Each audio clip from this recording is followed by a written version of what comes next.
With the onset of the so-called Classic period, circa 250 to 1000 CE, the feathered serpent appeared in more art across Mesoamerica, so it should be no surprise that he was associated with more stories and more roles in local mythology. One of the most important texts for these cosmographies is the Mayan Popol Vuh. This book begins with a declaration of how it is a demonstration, revelation, and account of how things were put in shadow and brought to light by the maker, modeler, named bearer and begetter, Huanapu possum, Huanapu coyote, great white peccary, tapir, sovereign plumed serpent, heart of the lake, heart of the sea, maker of the blue-green plate, maker of the blue-green bowl. Here the feathered serpent appears at the dawn of time wearing his mantle as sovereign, and his appearance is not just limited to the Mayan version of the creation of the cosmos. Although the Popol Vuh is undoubtedly the richest, and by modern standards the fullest story to come out of the Mesoamerican cultures, it is not the only version by any means. There is a Nahua version to be found in the Legend of the Suns in the Codex Chimalpopoca, a Mexica Aztec codex that documents the pre-Columbian history of central Mexico and also describes the Mexica Aztec cosmology. The Nahua people are the direct descendants of the Mexica, and it is known that their language, Nahuatl, has been in continuous use since that time. In the Nahua version of events, there are 5 ages, the 5th being the age the Mexica believed they were living in. The first 4 ages were described in quick succession as the legend of the suns. After the gods divide the earth among them, the sun holds power for 2.5 millennia before the first age arrives. This age was called 4 Jaguar, actually the name of a date as it was customary to use dates for names. And the humans that lived during this age ate 7 grass for their food.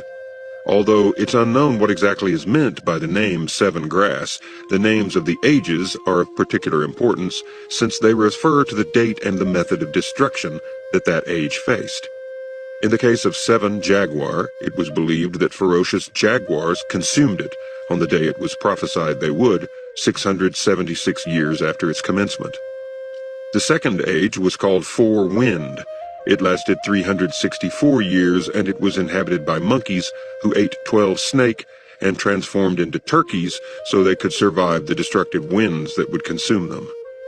The third age was called 4 Rainstorm.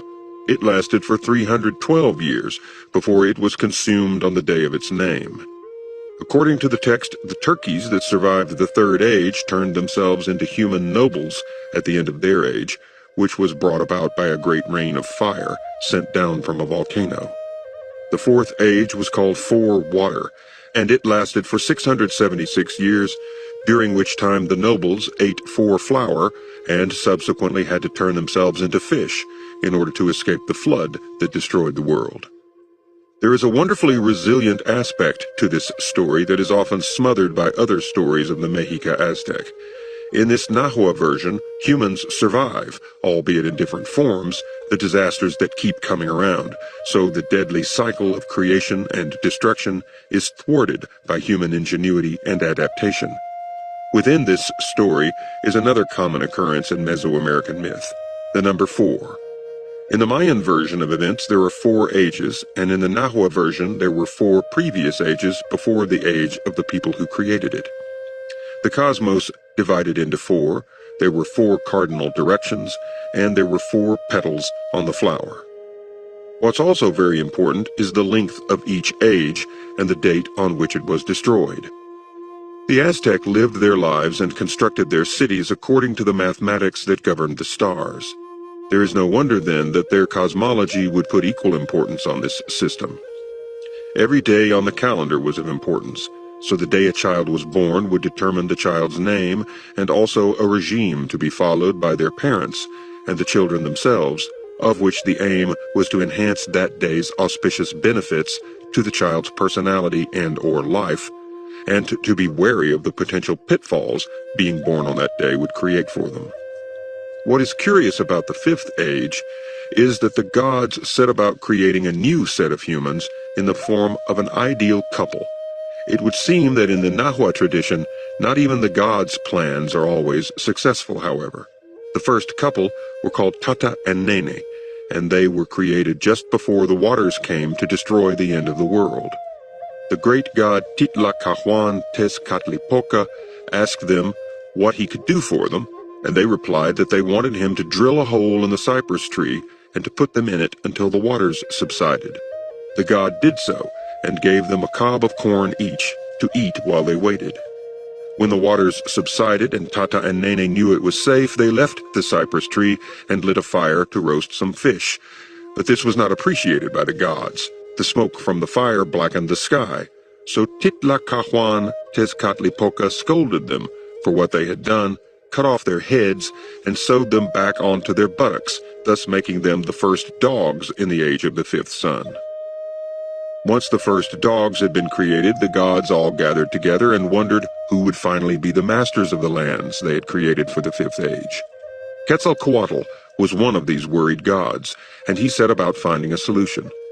The first thing he did was travel to Mictlan, the land of the dead, and speak to its lord and lady, Mictlan Tecutli and Mictlan Cihuatl. He told them that he had come for the green stone bones they were guarding, and that he wished to take them with him. Distrusting Quetzalcoatl, they asked what he was going to do with them, to which Quetzalcoatl replied that the gods were unhappy about the uninhabited earth, and that he wished to use the greenstone bones to repopulate it.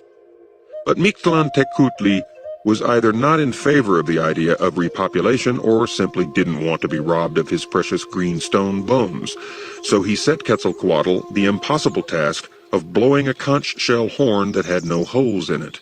If he could do that, he was welcome to take the bones with him. Like any good trickster, Quetzalcoatl had a trick up his sleeve. He secretly spoke to the worms and bumblebees and the honeybees of the land and asked for their help. They answered his call and burrowed holes into the conch shell, and Quetzalcoatl blew into it with success.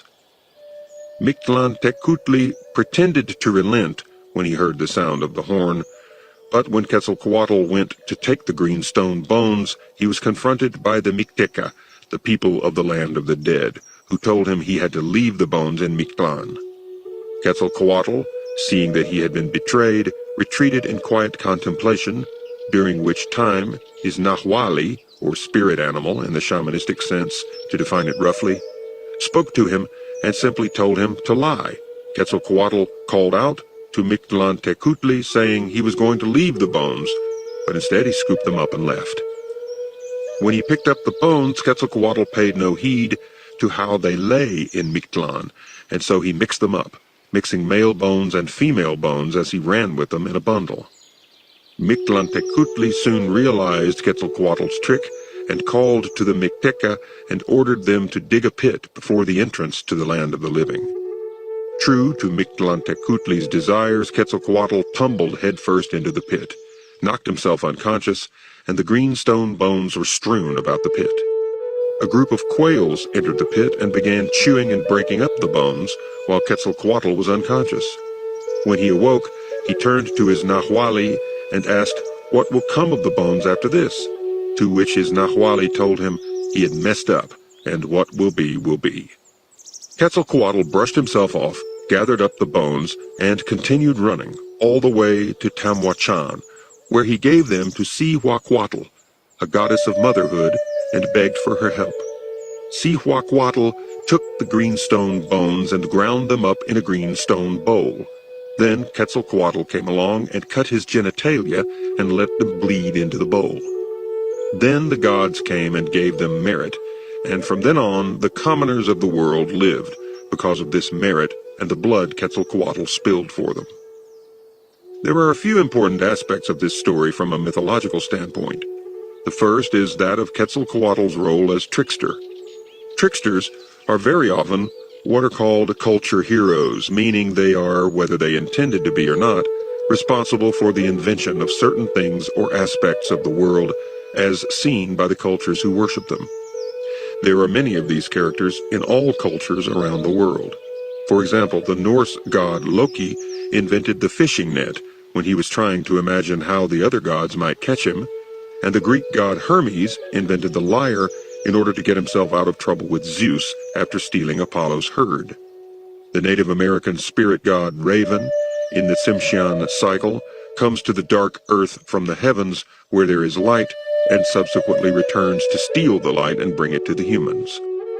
Tricksters create things, and often create other things by accident. By falling into the pit created by the Mictlan, Quetzalcoatl performs another action of the trickster, that of making mistakes. Tricksters are not infallible gods, a notion invented and clung to by much later civilizations, and it is often their failings that become fortuitous happenstance, as is the case of his falling into the pit and breaking up and mixing the bones.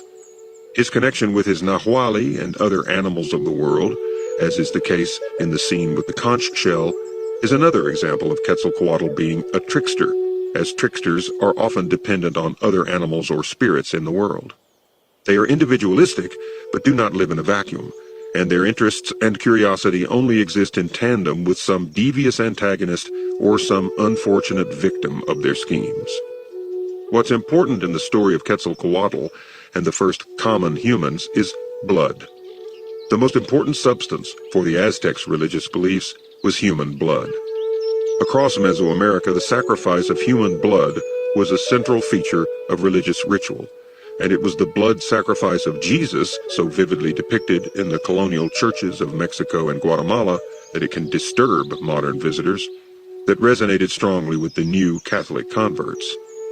While the live human sacrifices performed at the most important temples caught the attention of the Europeans and gave justification for conquests they already intended to achieve, all practitioners of the Aztec religion regularly gave their own blood in rituals.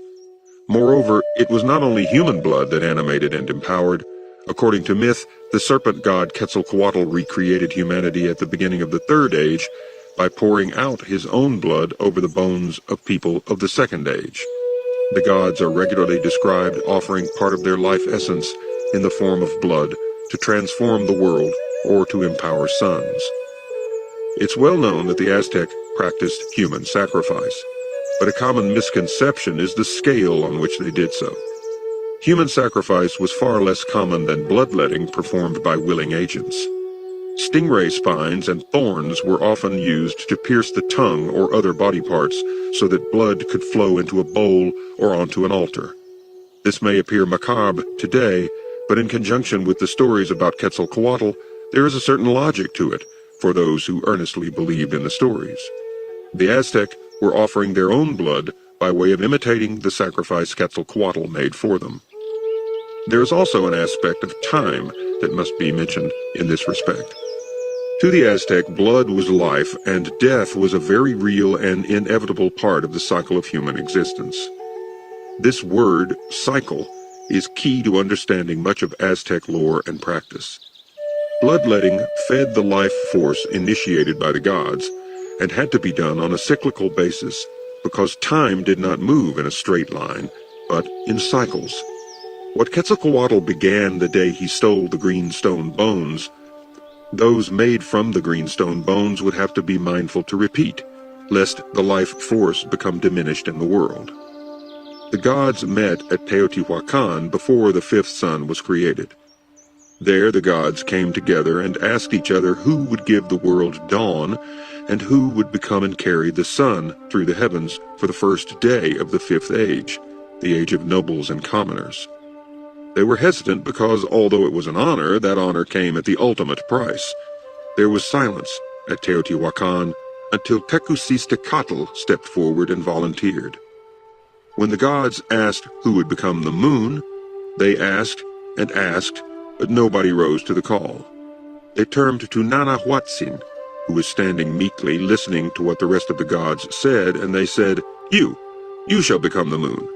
After that, Nanahuatzin agreed. He stepped forward and told the gods that it would be his honor to become the moon. And so they were chosen, and they prepared for the ceremony by fasting for 4 days together. After they fasted, Tecusistecatl and Nanahuatzin gathered around the fire pit they called the God Oven. The rest of the gods bestowed riches and finery upon Tecusistecatl. He had ritual branches made of quetzal feathers, a heart of woven gold, a spine of green stone, and a bloodletting instrument made of coral. Meanwhile, Nanahuatzin was given ritual branches of green grass and reeds, a grass ball made of pine needles, and his bloodletting instrument was a humble magi thorn. And where they had been preparing 2 mountains, 2 pyramid mountains rose out of the ground and stand there to this day, the Sun Pyramid and the Moon Pyramid. After 4 nights of celebration, Tecusistecatl and Nanahuatzin dashed their preparatory objects to the ground, and the gods gave Tecusistecatl a headdress made of egret, but to Nanahuatzin they gave only paper. When midnight arrived, the gods made a procession around the God Oven, and then lined up on either side of Tecusistecatl and Nanahuatzin before the fire. But Tecusistecatl hesitated. The gods reprimanded him and shouted at him, but still he would not move. They called out to him to jump, to throw himself into the fire, so as to be a sacrifice and to create the sun and the sun god out of himself. But Tecusistecatl would not move. He was frozen before the God Oven. Every time he looked at the fire, he grew more daunted by it. He tried 4 times to sacrifice himself, but could not summon the courage, until once again the gods were forced to summon Nanahuatzin. Humble Nanahuatzin stepped up to the flames, and his courage did not fail him. He closed his eyes calmly and stepped into the flames. He lay down among them, and his flesh began to burn and crack, but he did not cry out. When Tecusistecatl saw Nanahuatzin boldly rise to the honor that should have been his, he also threw himself into the fire, and there they burned together. Then, out of the flames, flew a glorious eagle with feathers the cover of evenly singed wings. After the eagle, the fire shifted and outstrode the jaguar, scorched unevenly because of the shifted stones. Due to their bravery, especially that of Nanahuatzin, from then on, the Mexica Aztec called the brave eagle jaguar, because Nanahuatzin, the eagle, was bravest and therefore deserved the opening naming. Then the gods waited for the dawn. They lay by the fire, looking in all 4 directions until they saw the sky turn red, like the blending of a dye, and soon enough Nanahuatzin rose as the first sun into the sky, blazing and warming the land as it rested above them. Then Tecusistecatl as another sun rose into the sky and followed Nanahuatzin's course, but it too stopped in the sky. The gods grew nervous. One of them ran to Tecusistecatl and beat the sun with a rabbit and killed it, and yet it would not move. This is when the rest of the gods knew that Tecusistecatl and Nanahuatzin's sacrifices were not enough, and they determined they all needed to die. Quetzalcoatl Ehecatl stepped forward and killed the gods, including Xolotl, who tried to escape his fate. When Quetzalcoatl had killed the gods, he turned to the suns, and still they would not move in the sky, so Quetzalcoatl knew what he had to do.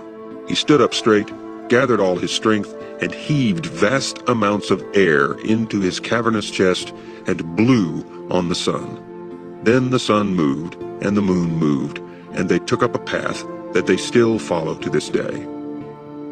This story is another example of the rationale behind human sacrifice and bloodletting. To the Aztec, it was the gods who sacrificed themselves so that the sun and the moon could be created. Also, like the sun and the moon, this act of sacrifice creation would need to be repeated ad infinitum if humans wanted the cycle to continue. The importance of voluntarily sacrificing one's life for the greater good is also apparent here. Tecusistecatl had the chance to gain the greatest honor for the gods, that of becoming the life-bringing sun, but because of his cowardice he was relegated to the role of the moon, the dead sun that was beaten and defaced. It is documented that there were voluntary human sacrifices, But many of them were also captured soldiers. Scholars have discovered evidence that these soldiers who were chosen to be sacrificed partook in ceremonies over the course of several days, including dancing and feasting. These soldiers were expected to face their deaths like Nanahuatzin, so that they could take their place in the great cycle of life and death. The Quetzalcoatl of this story is a much more solemn character than that in the story about the birth of humankind. He is referred to as Quetzalcoatl Ehecatl in this story because this is Quetzalcoatl's manifestation as a god of the wind. In this, he is closely connected with Tlaloc, the god of the rain, and he often appears in similar iconography. What's most important about Quetzalcoatl's role here, however, is that of the prime mover. He took it upon himself to sacrifice the gods when the sun would not move, and when he saw that wasn't enough to set things in motion, he mustered his own magical strength in order to do so. The sun and the moon were the foci of the heavens, and for a culture so interested in astronomy, their movements were paramount. Therefore, this act of Quetzalcoatl's would have been seen as no small act to an agricultural people that put such importance on the changing of the seasons.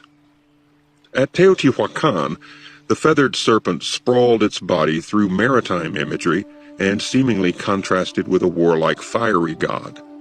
If the feathered serpent and the fiery god do, as some scholars suggest, represent the two seasons of the year, then Quetzalcoatl's association with agriculture can be traced back to this great culture. As one scholar brilliantly put it, the dry season was for feeding the gods with bloody wars, while the wet season was for feeding the people. That Quetzalcoatl instigated the cycle that governed these seasons was not enough, as he was also given the honor of being the rain-bearing wind, too. Due to the fact that very little epigraphical evidence from the time of Teotihuacan has been found, it's very difficult to understand how these cultures viewed Quetzalcoatl's predecessors, the feathered serpents. However, it is known that the Mayan word for serpent was the same word they used for sky, so it's likely that he was considered a celestial deity from the earliest usages of the Mayan languages. Given that the leaders of Mesoamerican cultures were often granted and expected to uphold the traditions that facilitated the rain-bearing winds, there was a connection between Quetzalcoatl and nobility, too. For this connection, one may look to the Temple of the Feathered Serpent at Teotihuacan again, where there is evidence of a noble interment, sadly looted many years ago, that suggests this temple may have housed other nobles' tombs as well. There is a story that reflects Quetzalcoatl's association with the elements that provide food for the people. Firstly, it's important to note that the Mexica believed the mountains and the potable water to be intrinsically connected, most probably due to the fast-flowing streams that came down the slopes and were used in their vast irrigation projects. As the story goes, when the commoners were first created in the Fifth Age, the gods were pondering what this new creation should eat. At that point, Quetzalcoatl saw an ant walking along carrying a kernel of corn. Quetzalcoatl questioned the ant, who did his best to ignore the god and keep on his merry way, but Quetzalcoatl was insistent, so eventually the ant gave up and pointed to what was called the Mountain of Produce.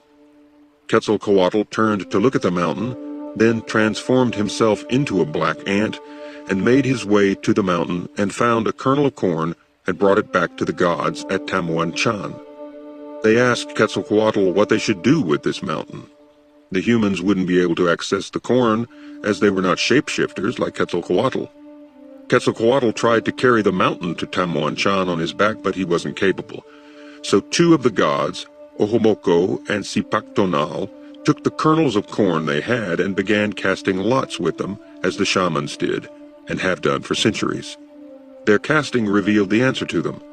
They would call on Nanahuatzin, the old thunderbolt, to crack the mountain open, which he did, and all the other rain gods came and stole away all the corn, so they could divest them to the humans another day.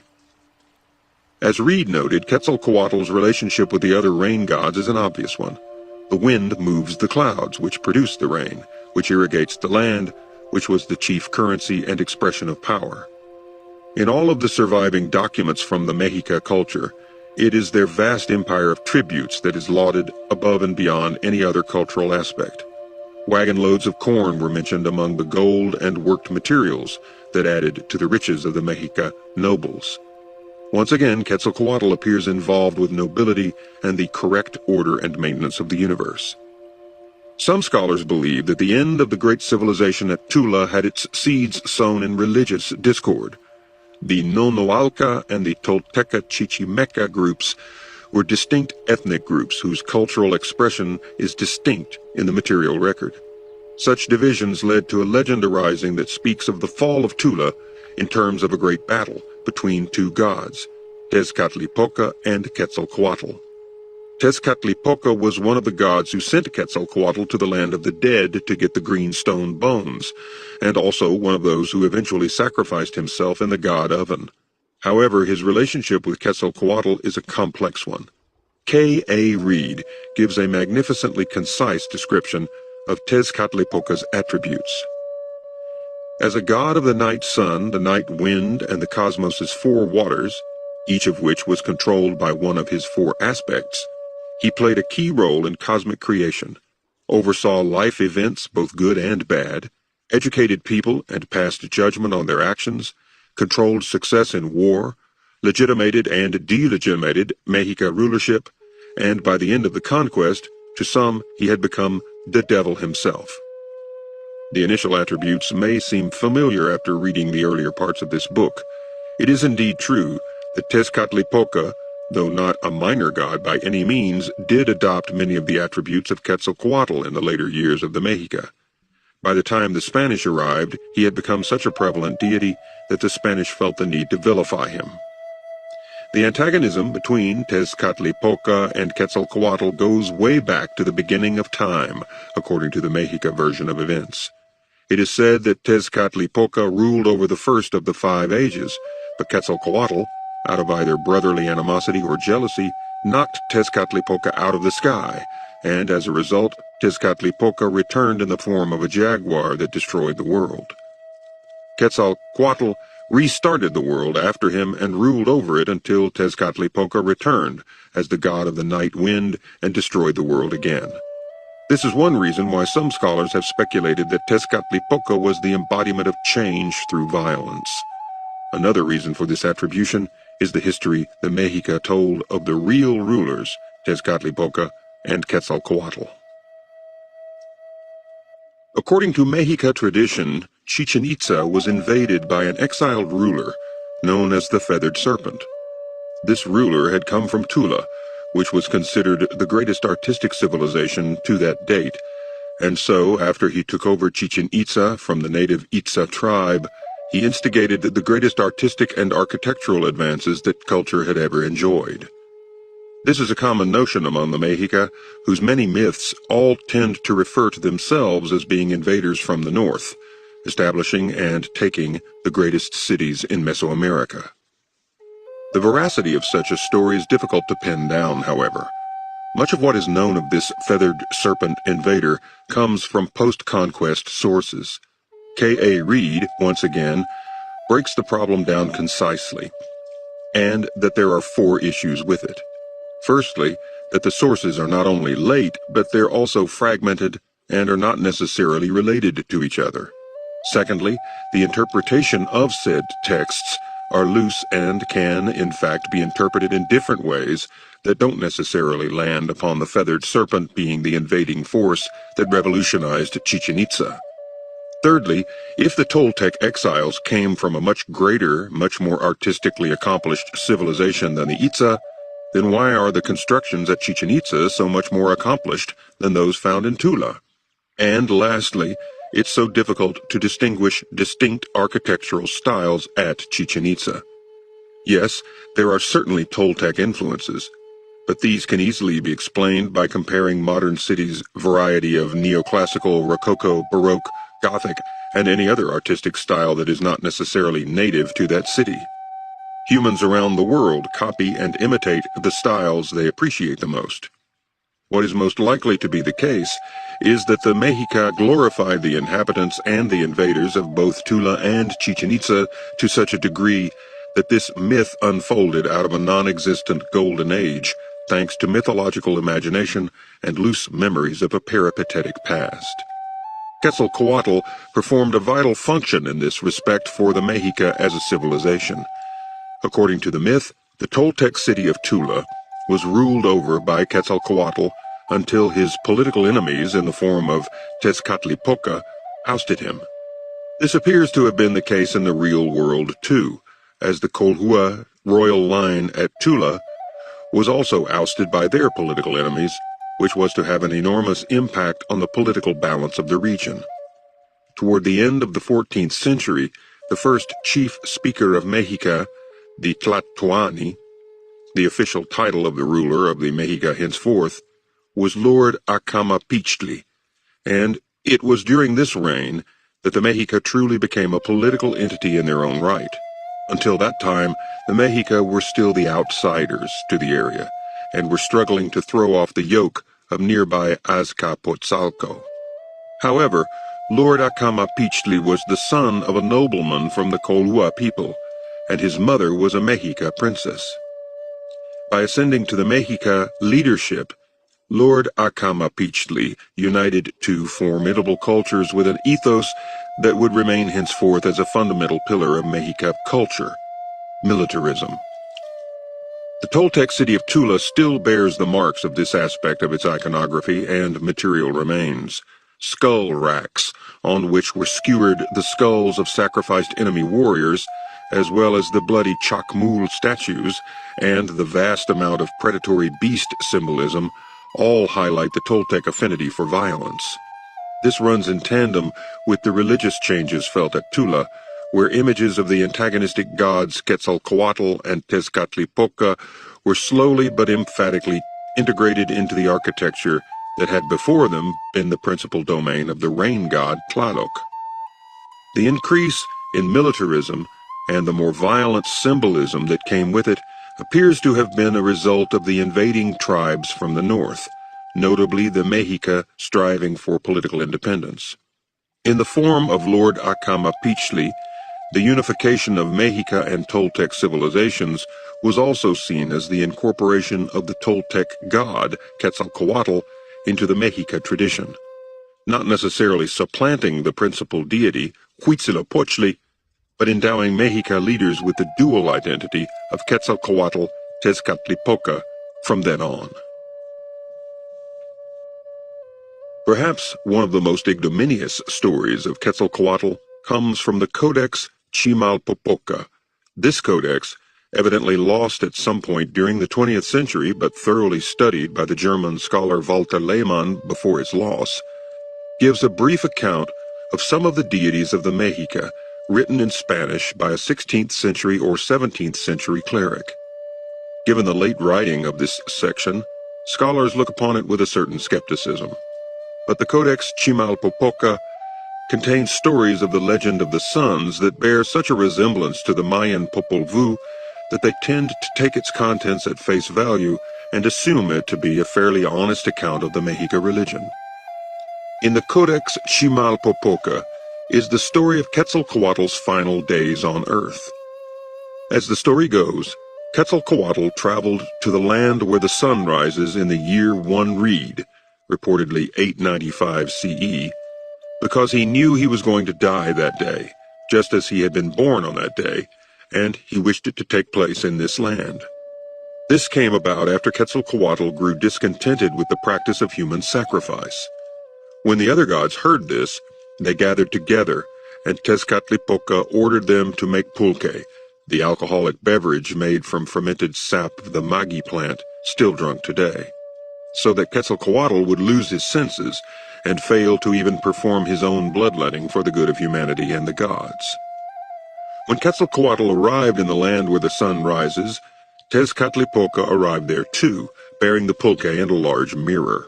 Tezcatlipoca told the priest who was keeping guard of Quetzalcoatl to tell the god a young man had arrived to see him, to give and show him his body. When the priests said this to Quetzalcoatl, however, he was confused. What could show him his body possibly mean? So Quetzalcoatl told the priests to go back to the youth and tell him to show them what he would show Quetzalcoatl. But Tezcatlipoca refused and demanded that the priests allow him access to the god. The priests allowed him through, and Tezcatlipoca gave the god salutations and declared that he was his lowly servant and had brought him a gift. Quetzalcoatl admired the young man's effort in traveling so far to greet him and asked to see the thing the youth had brought.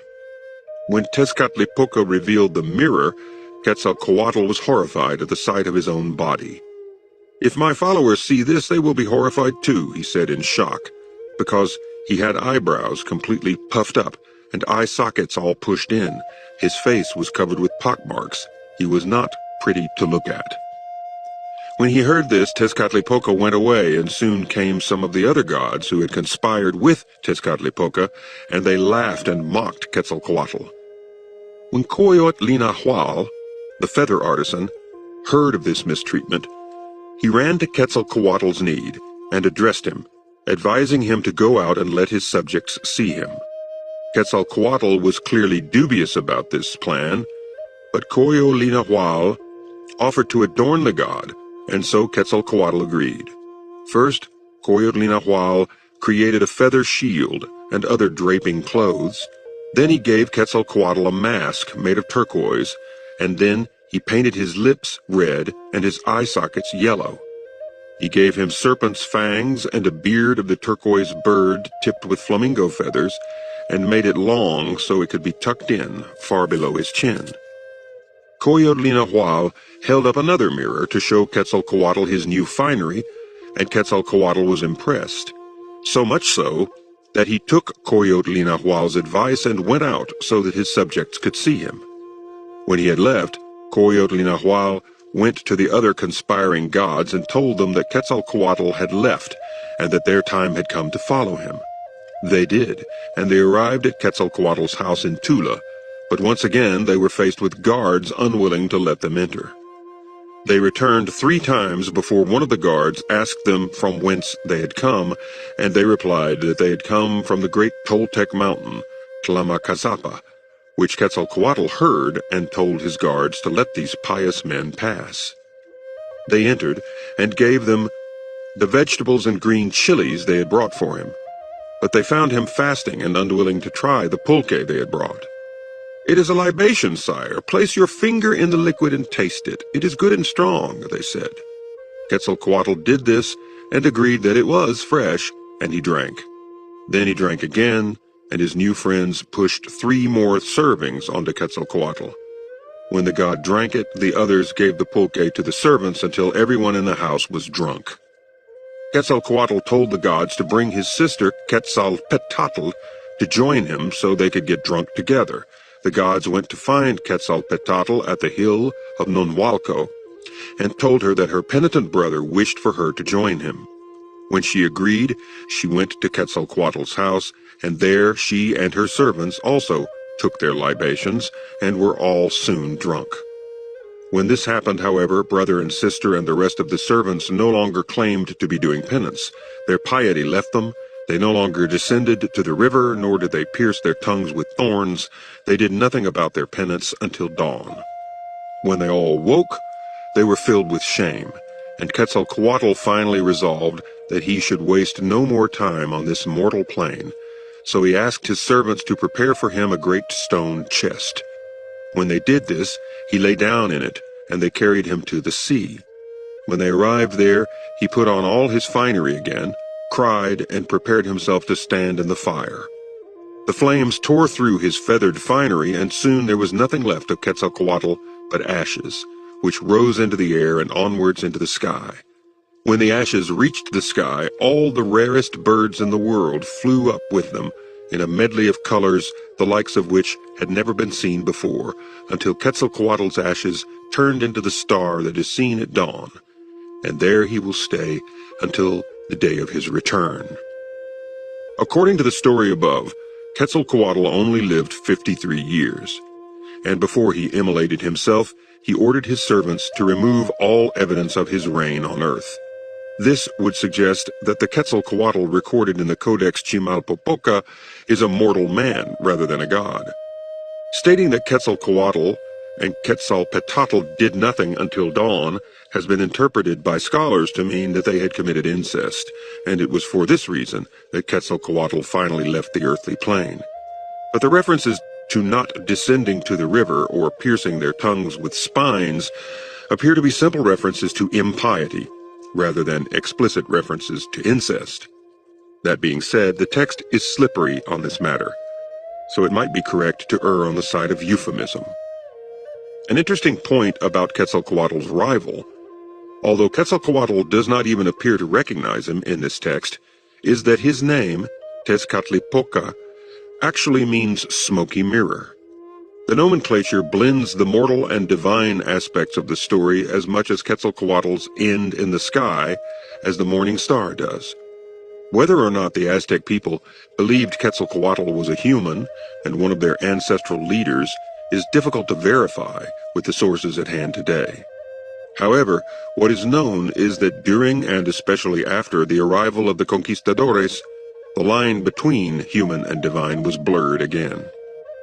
After arriving in the Valley of Mexico, Cortés attacked the large city of Cholula, massacred many of its 100,000 inhabitants, and burned it down, destroying perhaps as many as 365 temples.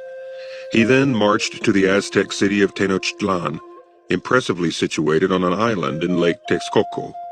When his men arrived at the lakeshore, they were astounded at the sight, and Cortés was ultimately greeted by emissaries of the Aztec king Montezuma II, and invited to enter his great city of Tenochtitlan.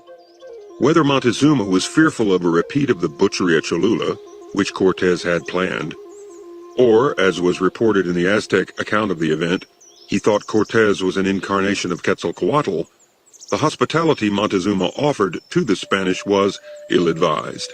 The Aztec king made a second error by putting up his guests in the palace Ixayacatl. Wandering about the magnificent guest quarters, the conquistadores discovered a room full of treasure. The hostility toward the Aztec religion began immediately upon the Spaniards' arrival. In writing home about his reaction upon entering the Templo Mayor, Cortés describes his first acts of vandalism. In these chapels are the images or idols, although, as I have said before, many of them are also found on the outside. The principal ones, in which the people have greatest faith and confidence, I precipitated from their pedestals and cast them down the steps of the temple, purifying the chapels in which they had stood, as they were all polluted with human blood, shed in the sacrifices. In the place of these I put images of Our Lady and the saints, which excited not a little feeling in Montezuma and the inhabitants. With their appetite whetted by the sight of the treasure, the Spaniards began to spoil for conflict, and the eager conquistadores found excuses when they interpreted an Aztec religious ceremony and, appalled by the sight of human sacrifice, massacred the Aztecs in the main temple of Tenochtitlan. In the subsequent riot, Montezuma, who by this time was being held hostage by the Spanish, was paraded before his subjects to quell the unrest. Whether he was killed by a rock thrown by one of his own people or murdered by a Spanish soldier is still unclear. But upon his death, the riot turned even uglier. Cortés and his troops viciously fought their way out of Tenochtitlan and crossed a causeway to the mainland. Then they laid siege to the Aztec city, cutting off the food supply. The culmination of the struggle was a hand-to-hand melee upon the steps of the Templo Mayor itself, as the remainder of the Eagle Warrior Society brothers fought to the death to defend Huitzilopochtli, their patron. In the process, every single temple in the city was desecrated, every altar was broken, and every statue was smashed. As the Spanish first looted and then consolidated their control over Tenochtitlan, they would finish this work by leaving behind few traces of the formal Aztec religion. In the years that followed, this pattern would be repeated over and over again throughout the lands ruled by Spain, until all of the temples and pyramids were eliminated. Having subdued and destroyed Tenochtitlan, Cortés then attacked and destroyed all the cities in the Valley of Mexico that had been allied with the Aztecs. To top it all off, smallpox epidemics that were transferred to the natives from the Spanish wiped out an untold number even after the conquistadors left, with an estimated 10 to 50% of the remaining inhabitants killed. The numbers dwindled so much that the conquistadors actually merged smaller societies by forcefully transferring natives into larger population centers. Thus, in the span of just a few years, the Aztec Empire was almost completely wiped out, and only a few decades after the arrival of Cortés's armies, in 1519, the Aztec religion was shattered, the temples destroyed, the pyramids had churches on top or were obliterated, as was the case of the Templo Mayor. The priesthoods were killed off or driven underground, and none of the grand public rituals took place. The physical destruction of the temples would eliminate the places of worship and end the principal festivals and rituals, including the practice of human sacrifice. But it would not completely eliminate the religion itself. To do this, the Spanish sent out a second army consisting of Franciscans, Dominicans, and Jesuits to set up missionary posts throughout Latin America, slowly but effectively converting the people to Catholicism. In its place, Roman Catholicism took deep root in the landscape of Mesoamerica and is still the dominant faith of Mexico today. When it came to Christianizing Quetzalcoatl, it was easier than usual to intertwine this indigenous god with Christian beliefs. Catholics like Father Diego de Duran, who wrote in the 16th century, took descriptions of Quetzalcoatl being bearded and having a white face to mean that he was actually the living Christ, who went out into the world to spread his message. That there is a story of Topiltzin Quetzalcoatl being born of a virgin only served to fuel this leap of faith. Indeed, there are similarities between some of the stories and those in the Bible. Diego de Duran explained one such coincidence when he asked for information about Quetzalcoatl's departure. He began to relate to me the 14th chapter of Exodus, saying that Quetzalcoatl had arrived at the sea with many people, and that he continued and had struck the sea with a staff, and it had dried up and become a road, through which he entered, both he and his people, although that his persecutors had entered after him, and the waters had returned to their place, and nothing more was known of them. That said, it's important to note that this was as much a retelling of an original myth as it was a local metamorphosis of the story in order to put it into a setting that was familiar to the Spanish. There is such evidence of local Mesoamericans reshaping their own lore to place it in a system which they had no choice but to accommodate. The association of Quetzalcoatl with Jesus Christ is an endeavor taken up heartily by the Church of Latter-day Saints as well.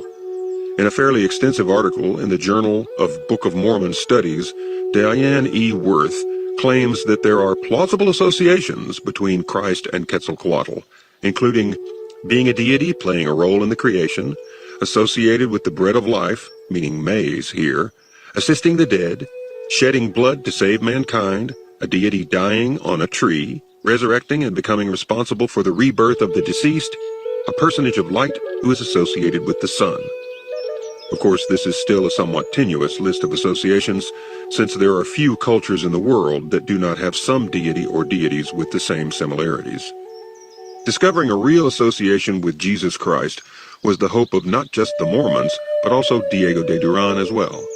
He desperately hoped and searched for a gospel written in Hebrew that would prove Jesus or St. Thomas, the wandering saint, had visited the New World.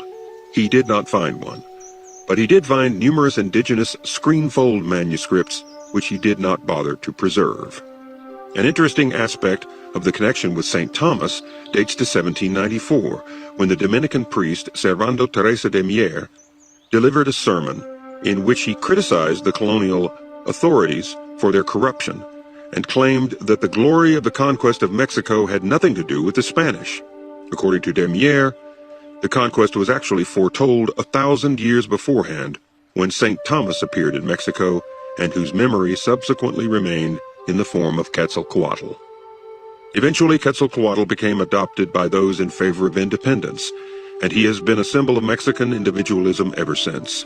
In the 20th century, Quetzalcoatl became a major symbol in the indigenismo movement, a political ideology present in many American countries that sought to raise the profile of indigenous peoples. Quetzalcoatl became a symbol of the Mexican people, and his role as a cultural hero was emphasized by many artists, both in Mexico and abroad.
Oh, wow.